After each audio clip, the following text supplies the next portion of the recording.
ബേബിയെ ഒരു അഷ്റഫങ്ങള് ചോദിക്കാം. ബേബി നമ്മളെ കല്യാണം കഴിച്ചോട്ടേന്ന് ചോദിച്ച ഒരാളെ ബേബി എന്താണ് വാണം എന്നൊക്കെ വിളിച്ച് അങ്ങനെ പറഞ്ഞു എന്റെ ശവത്തി ചവിട്ടി വേണം നീ അവളെ മാറ്റാൻ. ഷെയ്മോണിയു എന്നാ പറയുന്നത്. അപ്പൊ അഷ്റഫങ്ങളോട് എന്താ പറയാനുള്ളത്? നീ എന്താ മുഖം പൊത്തിയത് മോനെ? സാർ ചോദിച്ചു ഉത്തരം കൊടുക്ക്. എനിക്ക് ഷെയ്മോണിയെ തിരിച്ചാണ് പറയാനുള്ളത്. കാരണം വാണങ്ങളെ വാണം എന്നല്ലാണ്ട് പിന്നെ എനിക്ക് എന്ത് വിളിക്കാം? ഒഴിവാക്കിയാ കൊള്ളാം. കേട്ട് ശീലമില്ലാത്തതുകൊണ്ടാണ്. പക്ഷെ എനിക്കത് ശീലമായി പോയി സാറേ. അഷ്റഫ് എന്ന് വിളിക്കാൻ പറ്റുമല്ലേ? പിന്നെ അഷ്റഫ് എന്ന് വിളിക്കാൻ പറ്റുമോ? വേണ്ടാത്തൊന്നും വിളിച്ചു പറയരുത് കേട്ടോ.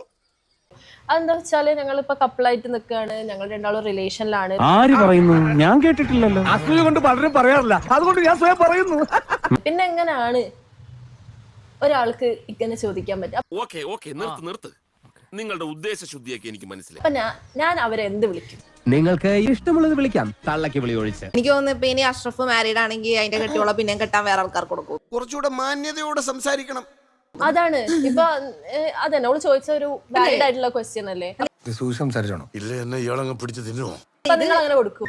ഈ നാട്ടുകാരോട് കൂടി ഒന്ന് പറ, അവരും ഞാനും ഒന്ന് അറിയട്ടെ. ഇത് ഓക്കെ ആണെന്ന് തോന്നുകയാണെങ്കിൽ അത് ഓക്കെ ആണെന്ന് തോന്നണ്ടേ? എക്സാക്ട്ലി. ഇവനെ സൂക്ഷിക്കണം. ഇവൻ നമ്മളെ കുഴപ്പിക്കാനുള്ള പരിപാടി. അങ്ങനെ അങ്ങ് പോയാലോ? ഇനി പോവല്ലോ.